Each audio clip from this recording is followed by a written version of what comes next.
What's up guys, Tyler Reacts here. Today I got a video for you about the intro of the C7 Stingray Z51 8-speed automatic review.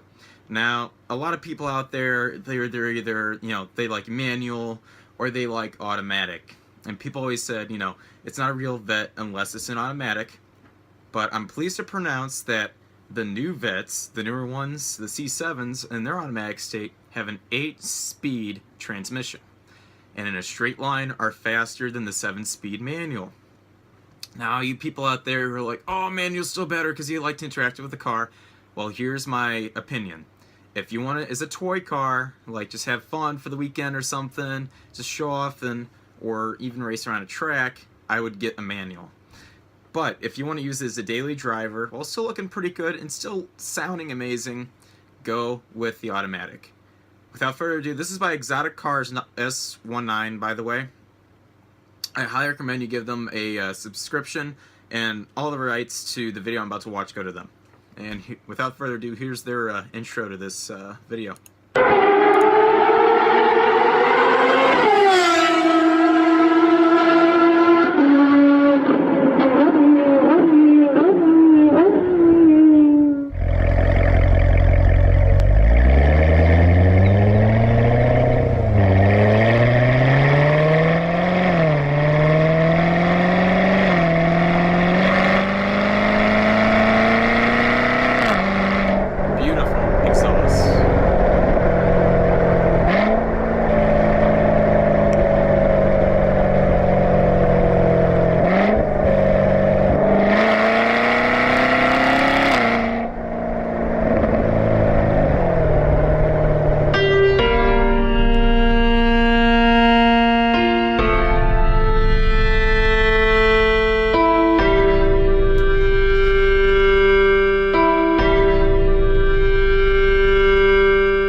It uses a 6.2-liter V8 making 460 horsepower and 465 pound-feet of torque. It'll get to 60 miles an hour in 3.7 seconds and has the aerodynamics to cut through the air at its top speed of 186 miles per hour. It has the looks of a real exotic and the refinement of a daily cruiser, but with the twist of a knob it becomes an incredible track toy. It has a performance data recorder, or PDR, that records and gives you overlays to really capitalize on the track. The coupe has a removable roof that easily fits in the large trunk so you can enjoy your cruise back home from the track.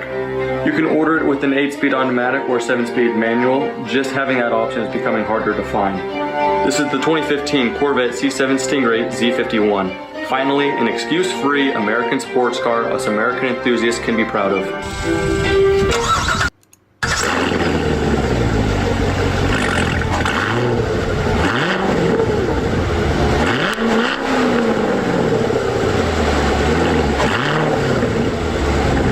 Okay, before I go... Alright guys, so I'm not going to watch the rest of this video. If you want to see the rest of this video, he has a full review of this car. That was about 2 minutes of the 14-minute video where he overlays everything about this automatic version. Personally guys, I think that is the best looking Stingray. The Arctic white with the black accents. I really prefer a red interior versus a black bland one, because I feel it brings out the vibrance of a car. Especially the C7 Stingray. Beautiful car. Now, I have been asked a couple times through messages from you guys, what do I prefer, manual or automatic? I prefer manual for anything before the C7, and anything in the C7 range, possibly even C8 range we're talking about here when it becomes a mid-engine, and they should have both the C7 and the C8 rolling off the production line at the same time, so they can still sell the C7 because its sales have been immaculate, amazing. People are going to buy these things for years to come. It might end up being another C3 version. But back on the topic, I prefer the automatic because being where I'm from, from Illinois. It's cold and it snows a few months a year. Now, fall, spring, and summer average 70 degrees plus around here with a lot of humidity. I would get an automatic because I drive this thing everywhere. I drive it to work. I'm local to the St. Louis area, so I drive that to work every day, you know, in the future here. About the C8 and C7 concept here. The C7, really great sales off the bat for Chevy. They know it's a really good car. They know people have positive responses. They're still getting rid of the kinks. Even in the 2017 versions, the Grand Sport and the 65th anniversary out, by the way. Go ahead and buy that for 2018, the anniversary. Really cool, carbon fiber. Almost the whole thing is carbon fiber. You can pick up these things for a fairly decent price. The used ones, the cheapest used C7 I've seen, 2014, and it's a Z51 package. It's just, it's basically stock. But it was 32 grand, which is not bad considering a brand new Z06 or Grand Sport right now is 90 to 100K plus.